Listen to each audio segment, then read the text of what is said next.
লম্বা সময় নিয়ে মানে কি? আমরা কি এখন রাজত্ব হয়ে গেছি যে হাতে ধরা মানুষ দেশ চালাবে যতদিন তারা ক্ষমতায় থাকতে চায়? এই খেলা তো আমরা আগেও দেখেছি। 2011-এর সরকার একই কথা বলেছিল, তারা কতদিন টিকেছে? এই সরকার যদি এখন টিকতে চায়, সেভাবে থাকতে চায়, আমি তাদেরকে অনুরোধ করব, প্লিজ আপনারা ওই ভুলটা করেন না। এই চেষ্টা আগেও করা হয়েছে। আপনাদের পলিটিক্যাল ম্যান্ডেট নাই। আপনাদের এই বাস্তবতা মানতে হবে যে বাংলাদেশে দুটি বড় রাজনৈতিক দল আছে, আওয়ামী লীগ এবং বিএনপি। আমাদের সাপোর্টার আছে, সমর্থক আছে। মানুষের সাপোর্ট ছাড়া, মানুষের ভোট ছাড়া আপনারা ক্ষমতায় টিকতে পারবেন না।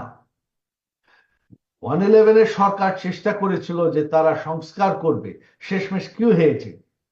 তারা কোনো কিছুই করতে পারেনি।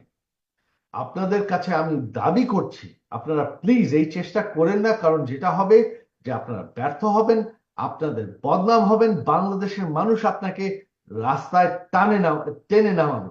আপনারা টিকতে পারবেন না, কারণ আপনার মানুষের সমর্থন নাই, আপনাদের জনগণের ভোট নাই। তাদের উদ্দেশ্যে আমি বলবো যে আমাদের উপর আক্রমণ হয়েছে, ভয় পাওয়ার কিছু নাই। 71-এ আওয়ামী লীগ লড়াই করেছে, 71-এ আমরা শেষমেশ হাতিয়ার তুলে বাংলাদেশকে স্বাধীন করেছি। 75-এ চেষ্টা করা হয়েছে আওয়ামী লীগকে শেষ করে দেওয়ার।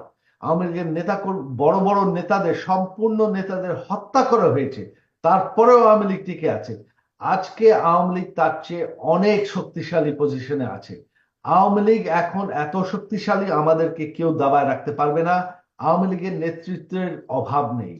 আমি সজীব ওয়াজেদ জয় আছি, বঙ্গবন্ধুর নাতি।